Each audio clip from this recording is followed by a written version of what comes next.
রাতে আমি, আপু, দুলাভাই আর দুলাভাইয়ের বোন মিলে অনেক রাত পর্যন্ত আড্ডা দিয়েছি। তাই ভাবলাম সকাল 10টার আগে হয়তো আর ঘুম ভাঙবে না। মনের সুখে ঘুমিয়ে পড়লাম। ওমা, সকাল 6টা বাজতে না বাজতেই আমার ফোনে একের পর এক রিং বেজে চলেছে। সকাল সকাল মনটা একদম খারাপ করে দিল। যাই হোক, নাম্বার না দেখেই ফোন রিসিভ করলাম। বাট আমি হ্যালো বলার আগেই ওপাশ বকাঝকা শুরু করে দিয়েছে। আমি বিছানায় থেকে হুড়মুড় করে উঠে বসলাম।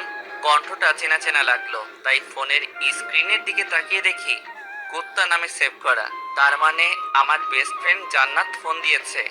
কি হয়েছে বল? এভাবে বলছিস কেন? আমি তোর বাসার নিচে দাঁড়িয়ে আছি, তাড়াতাড়ি বের হ। পারবো না রে দোস্ত, আম্মু ডাকতেছে। বাসায় অনেক কাজ, বুঝতেই তো পারছিস। বাসায় মেহমান আসছে। তোর আম্মু তোকে ডাকতেছে? রে। আচ্ছা, তোর আম্মুর কি ডায়াবেটিক্স আছে? কেন? তোর আব্বুরও তো আছে, তাই না? হুম, কদিন পরে আমারও হবে। তোর কি হয়েছে? আচ্ছা এটা বল, তুই এগুলা জিজ্ঞেস করছিস কেন? তোর আব্বু আম্মুকে তো আমি এখন রাস্তা দিয়ে দৌড়াতে দেখতাম, একসাথে হাঁপাতে হাঁপাতে আমাকে এটাও বলেছে, কি মা কেমন আছো? তাহলে কি আমি ভুল দেখেছি বা ভুল শুনেছি? আমি চুপ করে বসে রইলাম। শয়তান মেয়েটা বাহিরে আব্বু আম্মুকে রেখে নিয়েছে। এখন কি বলি? কি হলো, চুপ কেন? মানে হয়েছে কি? এত কিছু শুনতে চাইনি। তুই নিচে আসবি নাকি আমি উপরে আসবো? না না, তুই নিচেই থাক। আপু আসছে কালকে। আর তুই আমার সাথে যে ব্যবহার দেখাচ্ছিস, যেন মনে হয় তুই আমার বিয়ে করা বউ। আচ্ছা, তাহলে তুই আয়। ওকে, আসতেছি। 5 মিনিট দাঁড়া। আমি 10 মিনিটে রেডি হয়ে আসছি। গুনে গুনে আধা ঘন্টা পর বের হয়েছি। এতক্ষণ শুধু জানালার ফাঁকা জায়গা দিয়ে জান্নাতের অপেক্ষা করতে করতে কেমন ছটফট করছে এগুলা দেখলাম। নিচে নামতেই জান্নাত আমার শার্টের কলারটা চেপে ধরলো। আজ কেমন যেন জান্নাতকে একটু বেশি সুন্দর লাগছিল। জান্নাত এমনিতে বেশ সুন্দরী মেয়ে, আর আজকে তো রাগে লাল হয়ে গেছে, তাই আরো সুন্দর লাগছিল। জান্নাত বলে উঠলো, কুত্তা, আমার এতক্ষণ অপেক্ষা করালি কেন? আর বলিস না, বাসায় দুলাভাই আসছে। এটা নিশ্চয়ই জানিস। তো বের হতে যাব, এমন সময় দুলাভাই এসে হাজির। আমাকে বলে, হ্যাঁ কোথায় যাও এত সকালে? কি করতে চাও? নানা রকমের প্রশ্নের উত্তর দিয়ে আসতে লেট হয়ে গেছে। সরি। বুঝেছি। কি বুঝলি? এই যে, এত মিথ্যা কথা তোর ঠোঁটের ডগায় থাকে।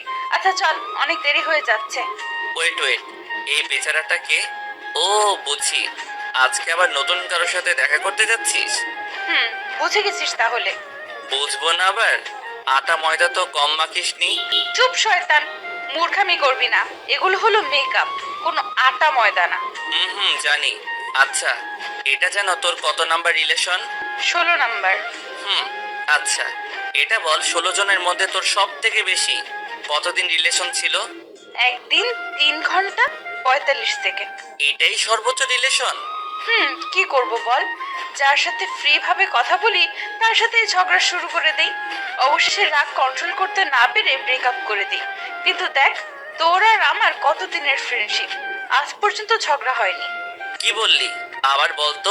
ঠিক তা না, ঝগড়া হয় ঠিক আছে, কিন্তু আমি জানি তুই কিছু মাইন্ড করিস না। তুই ওরকম ছেলেই না। ও আচ্ছা আচ্ছা, আমি ওরকম ছেলেই না। তবে কিরকম ছেলে শুনি? এখন দেখছি আমাকে নিয়ে গবেষণা করা শুরু করে দিয়েছিস। বেশি কথা না বলে তাড়াতাড়ি পা চালা। এমনিতেই অনেক দেরি হয়ে গেছে, আজকে ফার্স্ট মিট ওর সাথে, তাই আর দেরি করা যাবে না। রেস্টুরেন্টে গিয়ে দেখি জান্নাতের সাথে দেখা করবে বলে ছেলেটা বসে আছে। ছেলেটা জান্নাতকে দেখেই হা করে এক দৃষ্টিতে তাকিয়ে রয়েছে। আমি বললাম, কি ভাই, এত সুন্দরী মেয়ে আগে কখনো দেখেননি বুঝি? উত্তরে ছেলেটা বলল, নাই, আগে এত সুন্দরী মেয়ে কখনো দেখিনি। পড়ি, একদম পড়ি। ছেলেটা জান্নাতের গুণগান করা শুরু করলো। এক কথায় ন্যাকামো যাকে বলে। ছেলেটি জান্নাতকে বলে, তোমার ঠোঁটের নিচের তিলটা অনেক সুন্দর। চোখ, নাক, ঠোঁট তো মাশাআল্লাহ। চুলগুলো তো অনেক বা লম্বা দেখা যাচ্ছে। জান্নাতের দিকে তাকাতেই দেখি এত প্রশংসা শুনে আরো বেশি করে ভাব নিচ্ছে। অবশ্য ছেলেটা ঠিকই বলছে। এতদিন তো ভেবেছি জান্নাতের এসব কিছু শুধু আমার একারই ভালো লাগে, তবে এখন দেখছি এগুলো তো সবার নজরে। কিন্তু এসব কিছু আর সহ্য হচ্ছে না। তাই ছেলেটাকে বললাম, আরে ভাই, আপনি একটু থামবেন? ছেলেটা চুপ হয়ে গেল। জান্নাতকে বললাম, ছেলে পছন্দ হয়নি, উঠো এখান থেকে।